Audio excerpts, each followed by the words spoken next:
People think they know my story. They see the trophies, the records, the Grand Slam titles. They see the #1 rankings and the moments when I stood in the middle of a stadium holding another trophy over my head. From far away, it probably looked like control, like certainty, like I always had the answers. But tennis never felt that way to me. Because when I close my eyes, I do not remember the trophies first. I remember exhaustion. I remember the burning in my legs. I remember walking back to my chair, wondering why everything that usually worked had suddenly stopped working. And more than anything, I remember certain faces that never felt comfortable across the net. Faces that made me feel something very rare in my career: doubt. Today, I do not want to talk about my greatest victories. I want to talk about the 5 men who left the deepest scars on me. 5 names, 5 nightmares.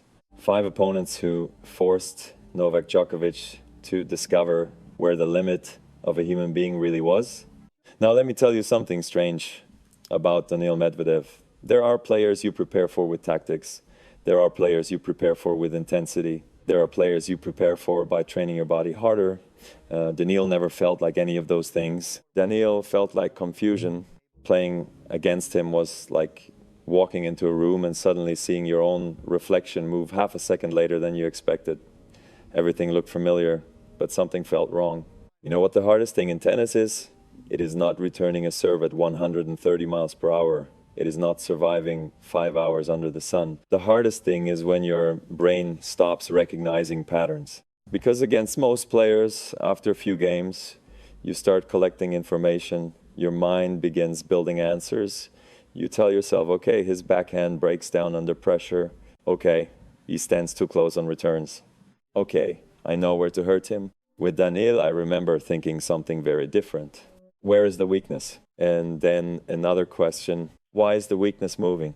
I still remember New York nights, heavy air, loud crowds, endless rallies stretching across the court like they would never end. 20 shots, 25, 30, sometimes more. You would hit a deep forehand and quietly think to yourself, okay, now I have him. Then the ball came back again and again and again. You start feeling a strange frustration because the points stop feeling normal. Time itself starts changing. A 10-second rally suddenly feels like 30 seconds. A game feels like a set. But then came the night I can never separate from Daniil. US Open, 2021.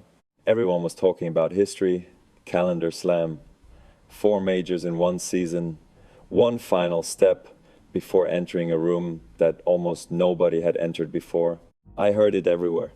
I tried not to listen, but I am human. Of course I heard it.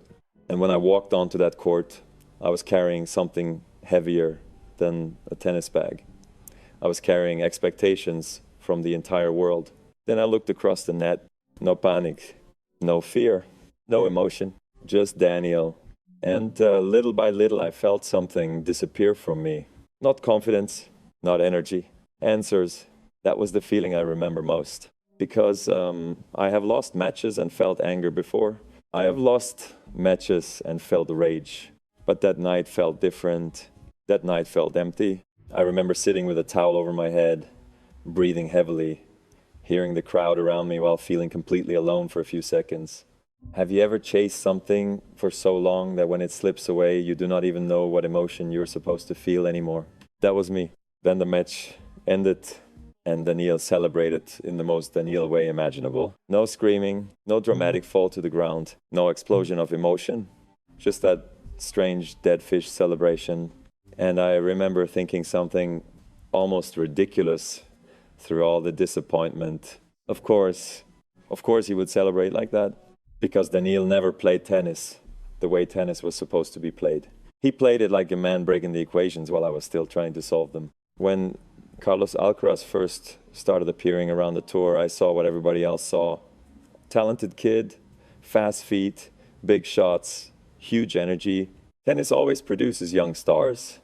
And over the years, I had already seen many of them arrive, carrying enormous expectations on their shoulders. Some disappeared, some slowed down, some needed years before becoming truly dangerous.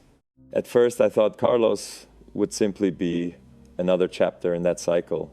I was wrong, because after a while, I stopped seeing a young player. I started seeing something much more uncomfortable. I started seeing the future. And do you know what is terrifying about the future? It never asks permission before arriving. I remember watching him move across the court and feeling something strange. There was Rafa's explosion in his legs. There was Roger's imagination in his hands. And sometimes there was something even more disturbing. There was me, the way he defended impossible balls, the way he suddenly turned defense into attack, the way he refused to surrender a point. Except there was one problem. He was 20 years younger. Have you ever looked at someone and realized you are looking at a version of the game that no longer belongs to your generation? That feeling is difficult to explain, because when you play against somebody older, you feel experience on your side. When you play against somebody your own age, you feel balance. But when you play against youth itself, something different happens. You begin fighting time. And I remember Wimbledon, Centre Court, the place where I had built something close to a kingdom. The grass felt familiar under my shoes. The crowd felt familiar. The pressure felt familiar. 34 consecutive wins, years of dominance. Sometimes when you walk into a place enough times, you begin believing it belongs to you. Then Carlos walked onto the court and there was no hesitation, no nervousness, no moment where he looked around and behaved like a young man standing in front of a giant. He walked in like he belonged there too. At first I thought experience would slowly take control, because experience usually wins difficult moments. Experience usually survives storms, but then the storm never stopped. I remember the drop shots. God, those drop shots. Every time I moved backward, he brought me forward. Every time I moved forward, he pushed me back. Every time I thought I understood the rhythm, he changed it again. And then I started feeling it, not in my mind, in my body, in my legs, in my ribs, in my lungs, because something happens when you reach a certain point in your career. Your mind still believes it can do everything, but your body begins negotiating with you. Just one more sprint, just one more slide, just one more impossible ball. Have you ever experienced that moment where your mind says yes, but your body answers a little slower? That was the feeling. I remember chasing balls I would once reach without thinking. Balls that years earlier felt natural, but against Carlos every point felt like climbing a hill, carrying extra weight. And then came that moment, the frustration, the racket smashing into the net post. I can still hear the sound, because that was never really about anger. People saw frustration.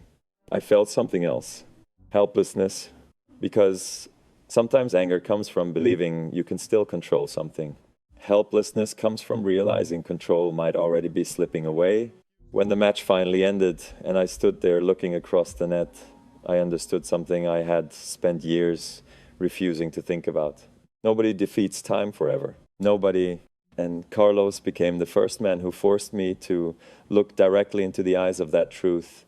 Because Carlos Alcaraz was not only an opponent, he was the first wake-up call that told Novak Djokovic something he never wanted to hear. Time had finally started running after me. People usually think the hardest rivals are the ones you fear. The biggest hitters, the loudest personalities, the monsters standing on the other side of the net. Andy was different because Andy was familiar. And sometimes familiar things hurt the most. I have known Andy almost my entire life. We were kids together. We traveled together. We practiced together. We ate together. We slept in the same place as well, moving across Europe, chasing the same impossible dream. Back then, there were no cameras waiting outside. No trophies, no headlines. Just two boys carrying tennis bags bigger than themselves. I still remember those train rides, the long days, the strange hotels, the endless practices. We were growing up together without realizing it. And maybe that is why playing Andy eventually became such a strange experience, because he knew things about me that most players never knew. He knew my habits, he knew my reactions, he knew the little things, the tiny details that people do not notice how I moved under pressure, how I changed rhythm, what I like to do in difficult moments. Have you ever played against someone who knows you so well that it feels like they can hear your thoughts before you even have them? That was Andy. And the worst part was this: Andy never destroyed you quickly. No, Andy destroyed you slowly, very slowly. Against some players, pain arrives like an explosion. Against Andy, pain arrived like water dripping onto stone. Drop, drop, drop. 1 point, then another, then another. I remember standing at the baseline thinking a rally was almost over. Then somehow it continued again and again and again. You start realizing something frightening. You are not trying to win anymore. You are trying to survive. Because playing Andy was never about spectacular winners. It was endurance, pure endurance. Every point felt like dragging heavy chains behind your legs. Every game felt like climbing uphill. Every set felt like another mountain appearing in front of you. And then I think about Wimbledon 2013, Centre-Court, the crowd carrying years of hope on their shoulders. I looked across and saw my friend. But during matches, something strange happened.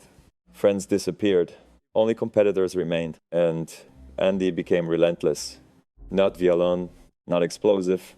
Relentless. There is a difference. Violence scares you. Relentlessness suffocates you. You feel your legs getting heavier. You feel your breathing changing. You feel your body asking questions. How much longer? How many more rallies? How many more impossible balls? And then years later came ATP Finals 2016. Again, Andy. Again, suffering. Again, long battles. I remember walking through moments where I was no longer feeling anger. That is the strange thing, because after some matches you leave frustrated. After others you leave disappointed. Against Andy, I often left feeling empty, like somebody had quietly taken pieces of me away one by one. Have you ever been so tired that even your thoughts feel exhausted? That was the feeling. Then after the matches ended, we would walk toward the net, sweat everywhere, bodies barely functioning, and then came those hugs. Those strange hugs that only athletes understand, because they were not celebrations. They were acknowledgements, a silent way of saying, I know exactly what this cost you. Maybe destiny was cruel to Andy, because he lived in the same era as Roger, Rafa, and me. Maybe in another world he wins much more. Maybe in another world people speak about him differently. But for me, Andy will always be something very specific. He was the only man who made Novak Djokovic pay for victory one muscle fiber at a time. Some opponents slowly take matches away from you, point by point, game by game, like water wearing down stone. Stan Wawrinka never felt like that. Stan felt like an explosion. Because the strange thing about Stan was that he could look human one week and then suddenly become something else entirely the next.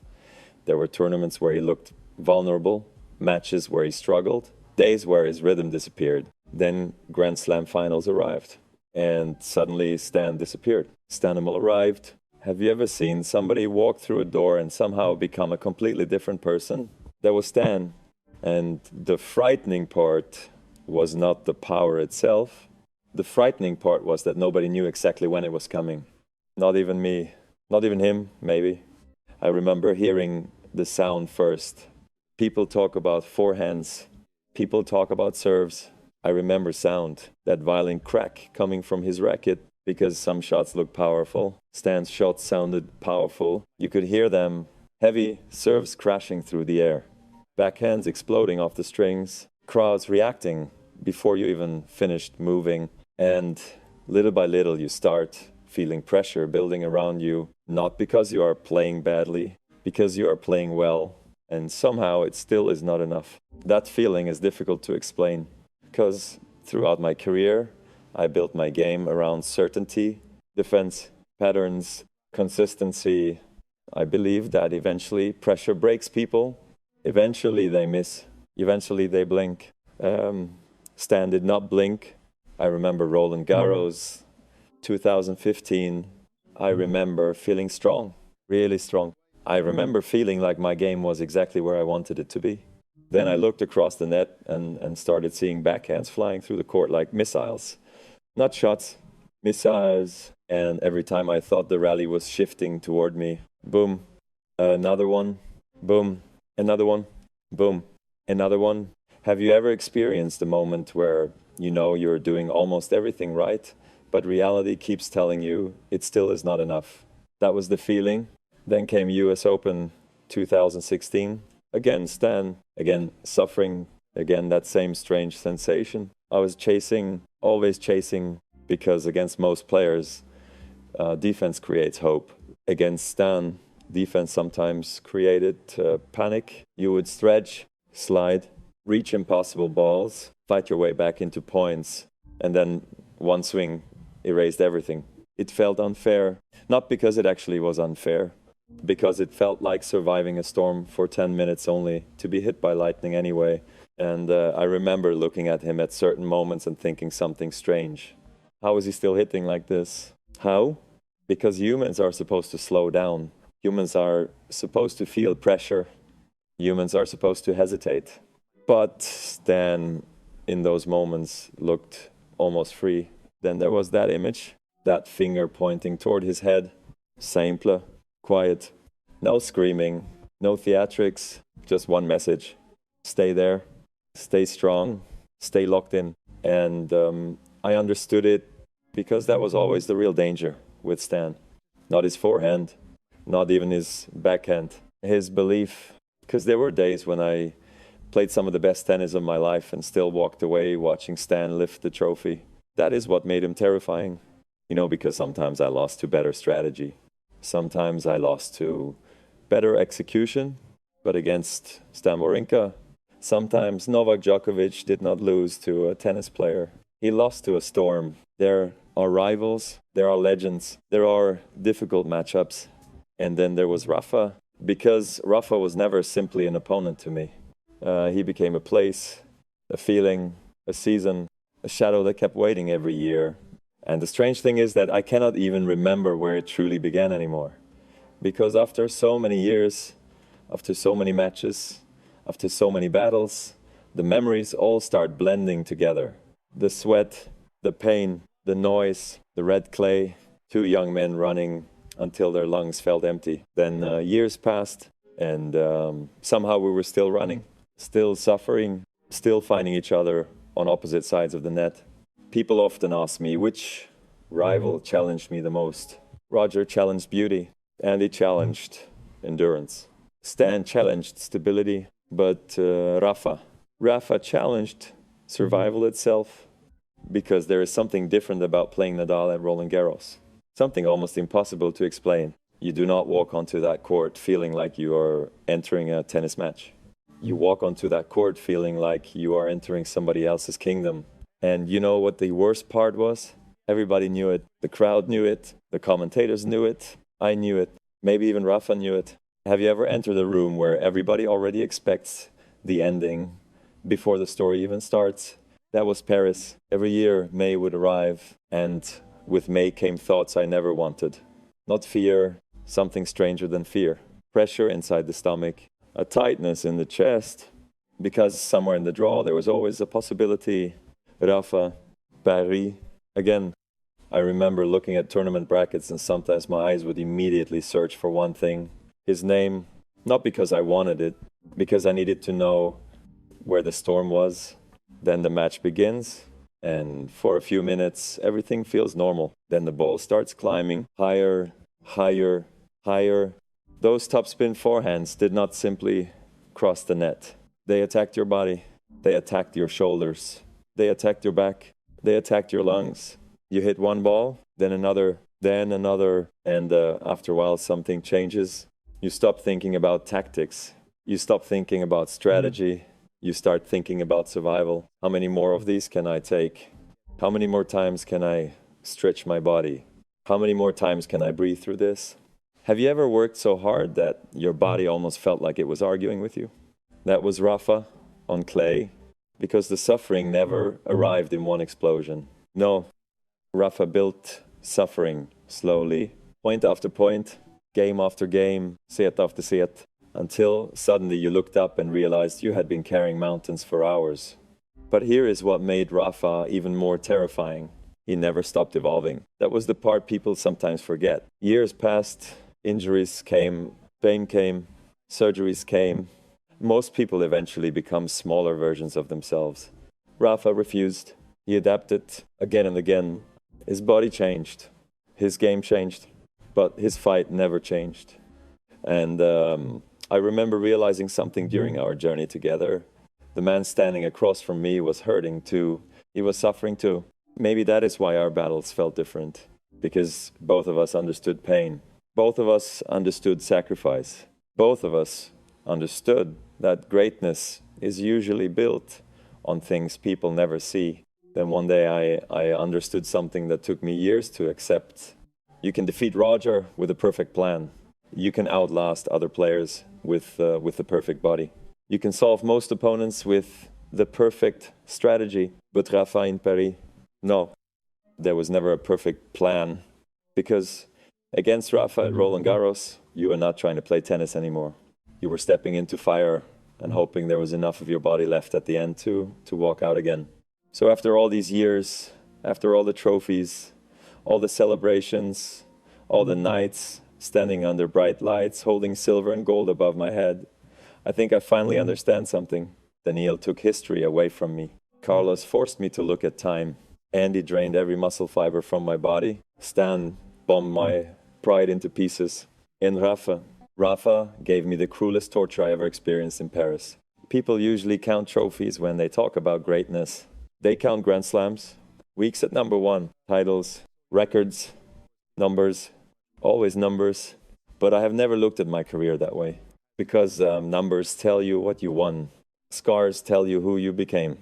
And when I look back now, I do not only see victories, I see long nights sitting with towels over my head trying to understand what happened.